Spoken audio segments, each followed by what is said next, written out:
Okay, welcome back. In this video, I'm going to show you how you can cap your Google API usage. And that's a good idea if you're not certain just how often you're going to be using our Google Business Leads feature, or if you are certain that you're going to use it and you're going to use it heavily. Because there could be some surprise charges coming your way, not from us, but from Google, just because of your usage of their services. So we don't want you to get in any surprise trouble. So before you even really begin using this Google Business Leads feature, it's probably a good idea to cap your usage to a place that you're comfortable using it. So the way you go about doing that is you open up a tab and browse to console.developers.google.com. So it's this familiar page right here. We've been here before. And once you have enabled billing and gotten your API key, you do want to activate your new free trial, clicking upgrade.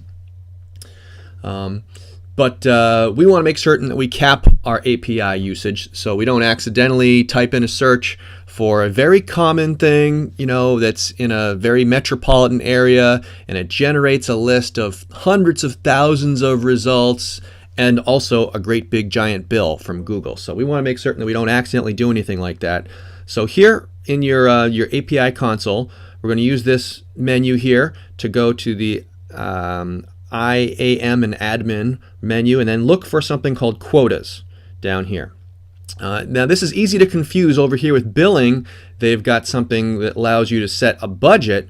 But a budget is not as straightforward as it sets. It makes you think that it's going to stop your account from being charged beyond a budget.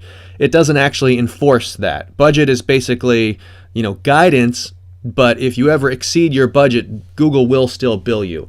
So even better than setting a budget or an alert, which, same thing. It's helpful to have those alerts when you're approaching, your budget. You'll still blow right past it if you're not careful. So really the best way to do it is to go to this IAM and admin and look for quotas. And we're actually going to limit the quota so that you cannot exceed whatever your account is. And as it happens, my account that I just created, and likely yours as well, is still in its free trial mode.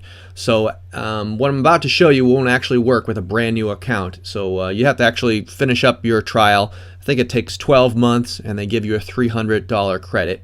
But once you've done that, they'll allow you to edit these quotas. You can see here on the right hand column that there's a limit to the number of times you can hit each of these APIs. And some of them are awfully high and some of them are absolutely unlimited. So that's unlimited opportunity for Google to charge you money. So we want to put a cap on all of those. And the way it's done is you're going to hit edit quotas, and then you're going to select one or more using these check boxes. And again, the important ones are your Places API and the Maps API. However, it's not going to let me check any of those because as of right now, I'm still on the free trial account. So none of this is being billed quite yet.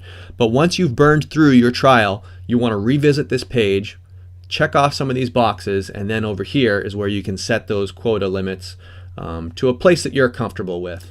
All right, so I switched accounts here in Google just to show you what it looks like when you're logged in with an account that has completed its free trial and is on standard billing. If you log into the IAM and admin and go to the quotas section, you'll see all of your different APIs here. And you can actually select one or more of them with these little select checkboxes and then edit them. And the one you're going to want to be most interested in when using our software down here is this Places API and the requests per day. The request per 100 seconds just simply throttles the speed with which you're hitting Google. But the one that's going to be a real cost generator is the Places API, and you can set this to whatever number you're comfortable with down from the default that Google gives you. I've put 400 because that's my tolerance. But you would hit this edit quotas. It's going to ask you for your name and email and phone number, just so that customer support, if they ever have any question, they can contact you. But once you've given them that information, it's going to give you this little dialog where you can set the number. And I, worked with Google. I called up customer support. I told them what my monthly budget, what my tolerance was, and they helped me work backwards from there to figure out what a good quota would be.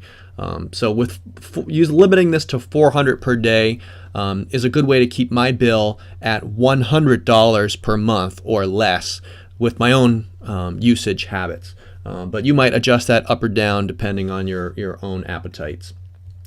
All right, well, hopefully that helps you set your quotas, and now you're ready to start generating some leads with that Google Business Leads tool right here in our software at the bottom, and I'll show you that in our next video.